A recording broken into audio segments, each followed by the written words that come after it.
জয় গুরু।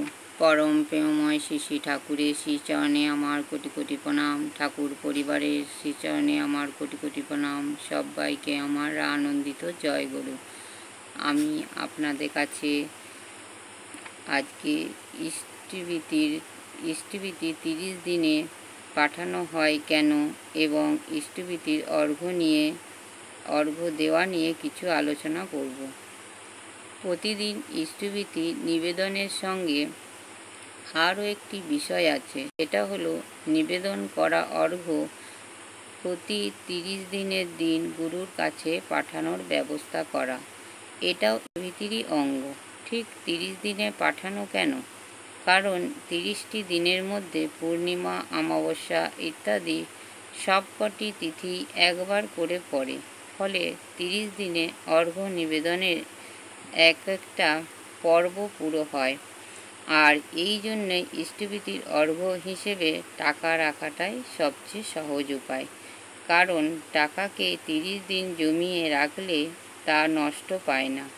নগদ টাকা নিবেদন করলে সেটি গুরুর ইচ্ছে মতো বাস্তব ব্যবহারে লাগে।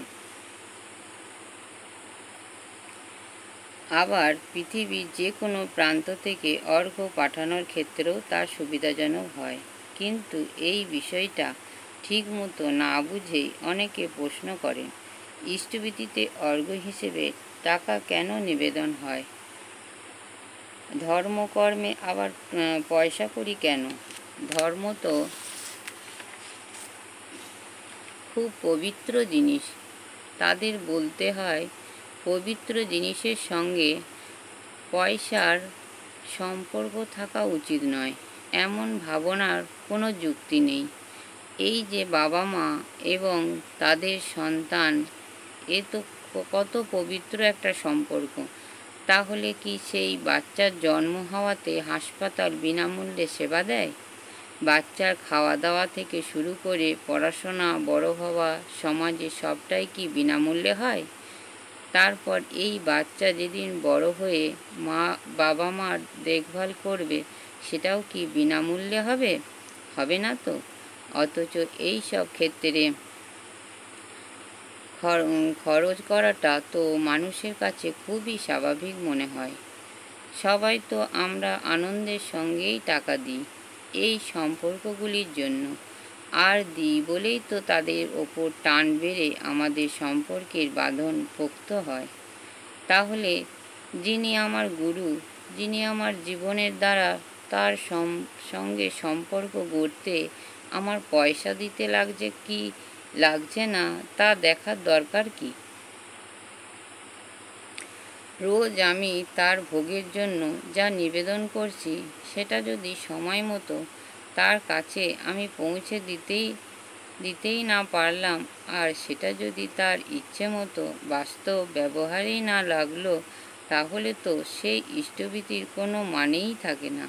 কাজেই আমি তাকে টাকা দিয়েই পুজো দেব, 1000 বার দেব, 1000 গুণ আনন্দ নিয়েই দেব।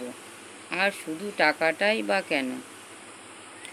আমরা তো আমাদের যা কিছু আছে সবই আমাদের প্রিয়জনের জন্য উপহার বানিয়ে তুলি, যাতে সেগুলি নিয়ে তারা আনন্দ পায়, তাদের মন ভরে ওঠে। কারণ আমরা সবাই কিন্তু ভিতরে ভিতরে এটা জানি যে এই সব যত টাকা কড়ি, যত ক্ষমতা, যত প্রতিভা, যত আয়োজন, এসব কিছুই আমরা নিজের জন্য আঁকড়ে ধরে রেখে সঙ্গে নিয়ে জীবনের ওপারে যেতে পারব না। বরং এই জীবনেই এই কাজের মানুষদের এ সমস্ত বিলিয়ে দিয়ে যে আনন্দ, যে আশীর্বাদ, যে ভালোবাসা আমরা উপচিয়ে পাই, সেগুলোই আমাদের সঙ্গে রয়ে যাবে বরাবর। আর যদি আমরা এই জীবন আমার গুরুরূপী ঈশ্বরকেই ঘিরে চলছে, তাহলে তার খুশির জন্য যে কোনো কিছুই দিতে আমার রাজি থাকাটা স্বাভাবিক। কারণ আমি জানি যে তার আসলে আমার কাছ থেকে কিছুই চাওয়ার নেই, নেওয়ার নেই। তিনি এমনই আমায় ভালোবাসেন, বরং আমার তাকে দেওয়ার বুদ্ধিটা তার প্রতি আমারই টান বাড়িয়ে তুলবে। মা যেমন নিজের হাতে বাচ্চার জন্য করে বলে, বাচ্চার ওপর তার ভালোবাসা গজিয়ে ওঠে। প্রতিদিন সব কিছুর আগে ইষ্টভীতি নিবেদন করা এবং খেয়াল রেখে 30 দিনের দিন তা পাঠানোর মধ্য দিয়ে গুরুর ওপর আমার ওই টান গজাবে। তা থেকেই আসবে ভক্তি। আর সেই ভক্তি আস্তে আস্তে ঘন হয়ে প্রেম হয়ে উঠবে একদিন। যে প্রেম মানুষের জীবনের আসল সম্পদ, আসল সম্বল। তাই তো তাকে দেওয়াটা আমার জন্য সব দিক থেকেই পূর্ণ, সব দিক দিয়েই পূর্ণ। জয় গুরু। সবাই ভালো থাকবেন, সুস্থ থাকবেন। পরম পিতার আতুল চরণে আমার প্রার্থনা। ভিডিওটি ভালো লাগলে একটি সাবস্ক্রাইব, লাইক এবং শেয়ার কমেন্ট করে আমাকে উৎসাহিত করবেন। বন্দে পুরুষোত্তমম, বন্দে পুরুষোত্তমম, বন্দে পুরুষোত্তমম।